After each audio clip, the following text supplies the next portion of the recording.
Troops, today we're going to be reacting to American soldier versus British soldier. Who is the best? I'll leave it to you guys to decide in the comments. It's 2025, and after a strange shift in geopolitics and world powers, the USA and the UK have found themselves going to war with each other. These longtime allies that once fought side by side in World War II in Afghanistan have become arch enemies fighting for global dominance.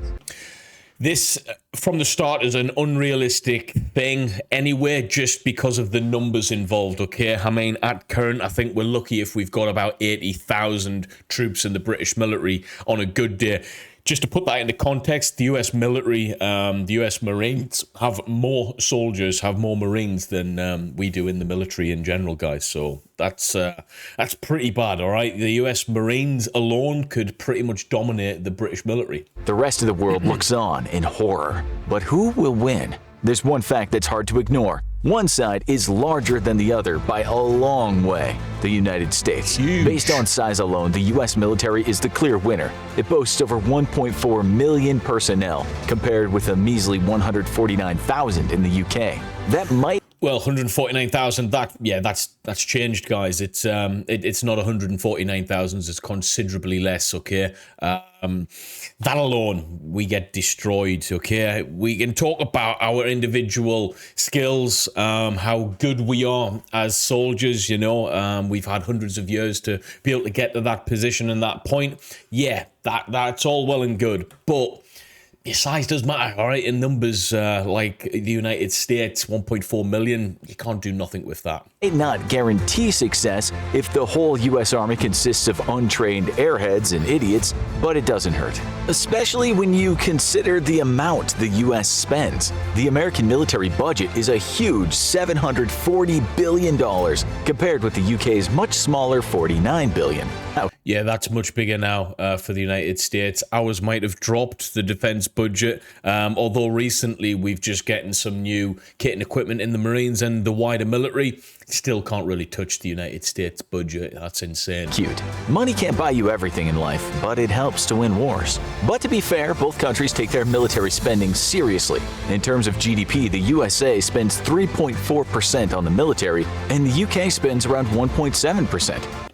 Yeah, I don't think that's serious at all. 3.4%. I know we're talking like tiny percentages here, but when we talk about their the GDP, the overall amount of money that country has, 1.7 doesn't really cut the mustard, guys, okay? And our British military has been suffering for a long, long time. We haven't got the kit, we haven't got the equipment, we haven't got the resources.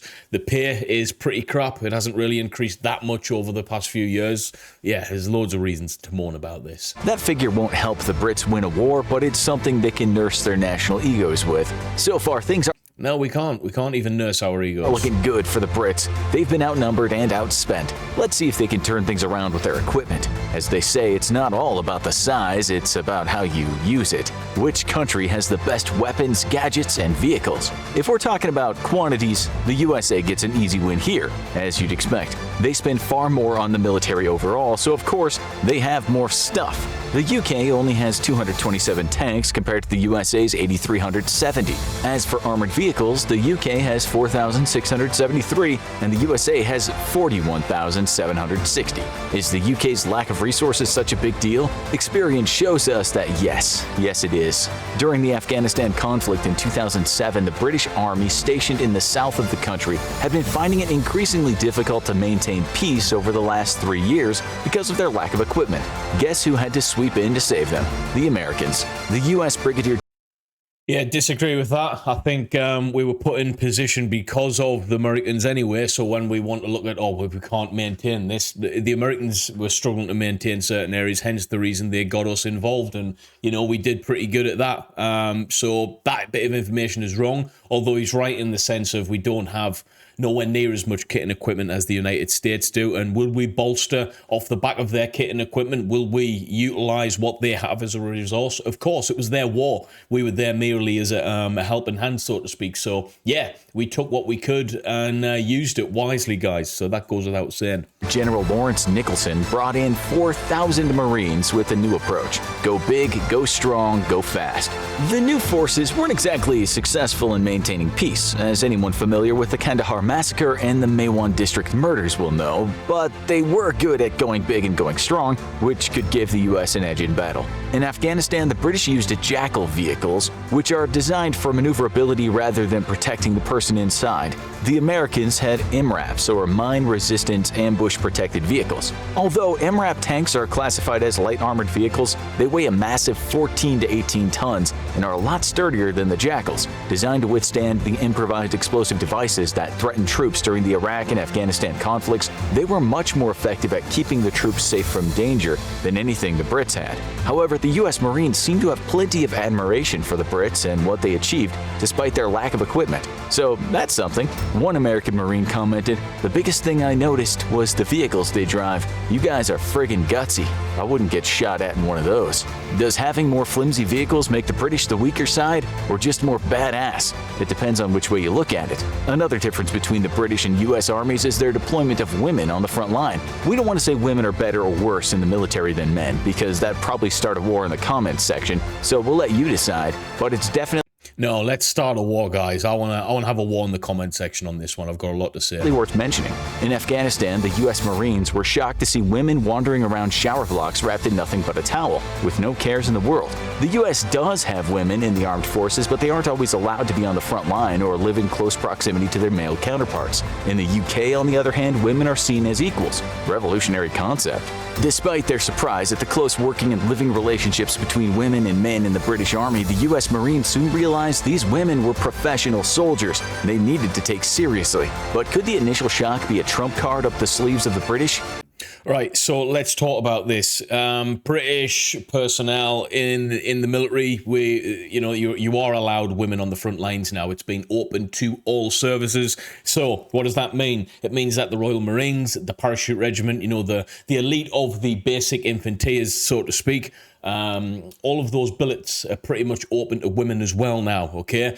Has there been anyone past the Royal Marines Commando course yet? No, there's been no women past that course yet. Has there been numerous women partake in training? Yes, there's been quite a few, and we've altered the entire training program to be able to suit them accordingly. Now, I'm not saying training's being changed because of them, but certain areas have been changed to adapt and cater for women, okay? So the accommodation block has completely changed, and certain other things, all right? So how do I feel about that? Well, we've got women in special forces, okay? Are they actually yielding guns at the front of the pack, kicking doors in? Probably not, but they've got a place, rightfully so, within that group, okay? So when it comes to are they good or not within certain areas of the military, of course, they're good in certain areas of the military, and blokes as well. There's some pretty terrible men in certain areas of the military who don't deserve the rifle that they're holding, okay? So we can't argue like that.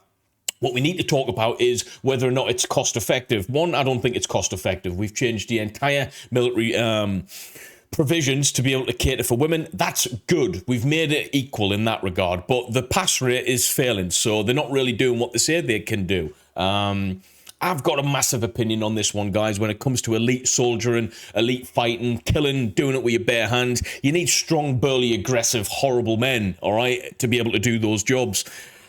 Have I seen a woman capable of being that? No, there's not a woman that I would be potentially scared of. All right, there's not a woman on the planet that I would be scared of. You put me against. I mean, put one of. This is the thing. This is really angers me. UFC. Put a ranked 200 UFC guy against the best woman fighter on the planet, and he absolutely destroys her. Same concept here. When it comes to frontline soldiering, I think it's probably best we try and protect our women and put them in better suited roles. That's my personal opinion, troops.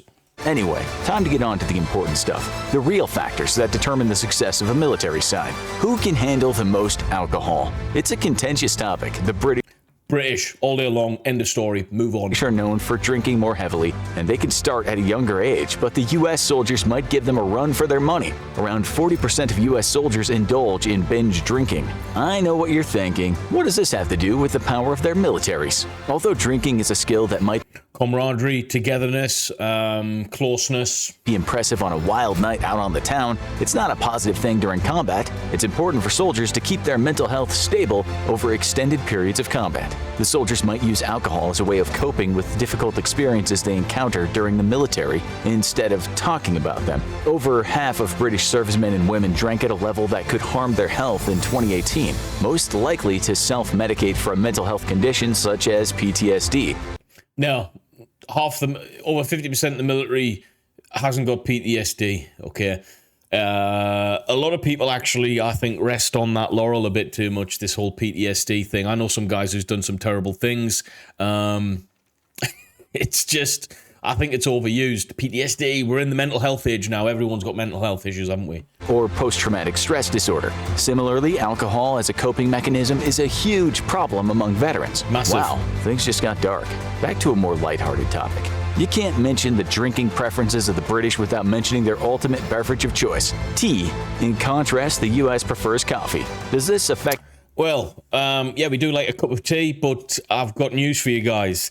What you think of British people for drinking tea is nowhere near close to that, okay? It's, most people I know like to drink coffee, especially in the Marines. Coffee's a massive thing, so this whole tea drinking thing, it exists in the movies that you guys watch, all right? And everyone talks prim and proper like the Queen or the King, but yeah, 99% of it isn't like that, okay? If you want to come to England, come to the Northeast, and you'll see a very different scenario. It's just nothing like you'd imagine, okay? But tea, yeah, we like a cup of tea now and again, but coffee's more prevalent. The combat performance of either side? Time to find out. Many British tanks and armored vehicles are fitted with water-boiling devices. Cube-shaped kettles enable the troops to boil water inside the protection of a tank and drink tea to their heart's content. Yeah, it's this whole image of tea in Britain, it's just something that you guys have in your imagination. This is something that you guys think. It's just not the case, though, I'll be honest. Maybe that's why the British were willing to sacrifice the sturdiness of their vehicles in Afghanistan. This might seem a bit eccentric, not to mention pointless, but hear us out. During World War II, a large number of fatalities were caused by crew members having to leave the safety of their tanks when they needed a break. There was only one reasonable solution: let them make a brew inside the tank. That way, the troops were less of a target for enemy fire. 10 out of 10 for ingenuity. Who knows, maybe this could be their secret weapon in a future war. There's nothing like a fresh brew to keep an army going, but don't discount the American. Here's another thing as well. In the army, they say brew. In the Marines, we say wet. So if I want a hot wet, that means I want a coffee or a tea. If I want a wet, it means an alcoholic beverage. Wet. That's what we say. It's because they also seem to recognize the importance of a lovely warm beverage. The U.S. Army aims to ensure coffee is always available to its soldiers, whether in ration packs or at garrisons. Sometimes there are shortages, so improvisation comes into play to give the soldiers their daily fix. During the Korean War, some soldiers indulged in sock coffee filtered using a sock. Or if the worst comes to worst, they just mix instant coffee granules with cold water and down it like a shot of vodka. Nice. Lovely. It's worth it to have that caffeine coursing through your veins ready for battle. Clearly, both sides have their vices, but we'll have to give the Brits the edge on this one, based purely on the fact that they're less likely to drop dead from swallowing some questionable feet fungi. In this capitalist world, soldiers aren't just fighting for their national pride or a noble cause. They also want to receive their paycheck at the end of it all. The draft ended in 1973 after the Vietnam War in the USA, making the Army a professional, career-oriented force. In the British Army, the national service officially ended in 1960, and it transformed into a professional army in 1963. So who gets the fattest check? New recruits in the British Army start on a salary of £15,985 a year in training, soon going up to $20,400 when becoming a private. After a few years, if they can reach the rank of sergeant, the salary will go up to £35,853 a year. That's around $46,000. In the U.S. Army, new recruits can expect to earn $24,512 a year as a private first class after initial training. This is the thing, though. In the Royal Marines, for instance, if I was still in the Royal Marines, I'd have been, 13, 14 years in, I'd still probably not be a sergeant now, okay?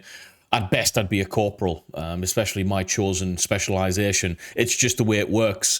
Now, I've got friends in the US military. I've got a friend who was in the US Marines. It was like a sergeant after 3 years or something, which that's just not happening anywhere in the British military, okay? So, yeah, we've got to take that into consideration too. A sergeant earns anything up to $29,610 a year. So we have a clear winner here. Let's hope the Americans don't find out, or they could end up switching sides.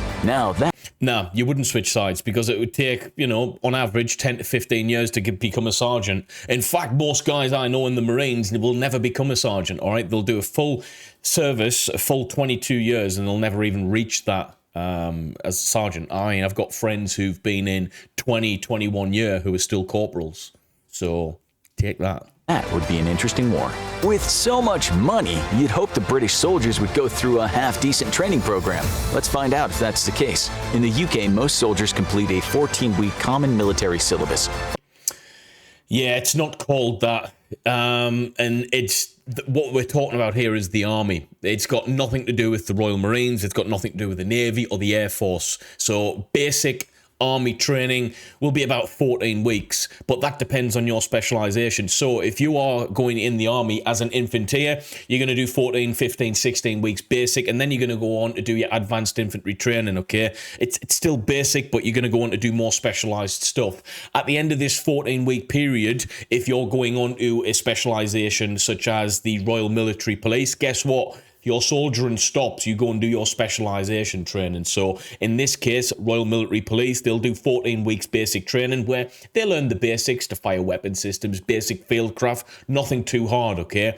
After that, they'll do 21, 22 weeks of police training. That's it. They're done.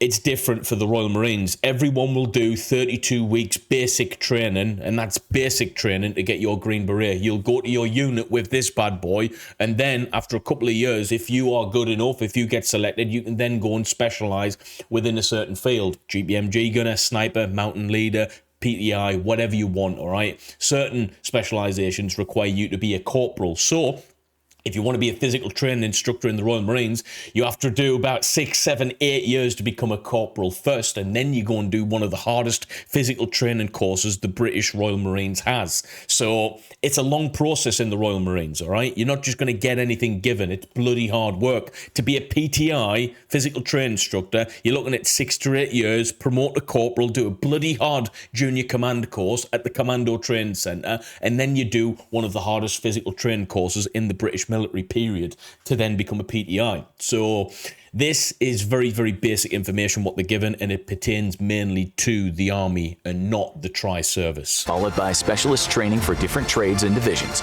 U.S. soldiers train for slightly less time. They complete a 10-week basic combat training course, then complete more career-oriented training. Overall, both countries offer a similar style of training based on fitness, discipline, and weaponry. It's hard to say that one country is definitively superior here, but there is one key difference: the age of the recruits. A U.S. soldier must be 17 to join the forces with parental consent, or 18 without the consent. Meanwhile, Brits can join at the age of 16 if they have parental consent.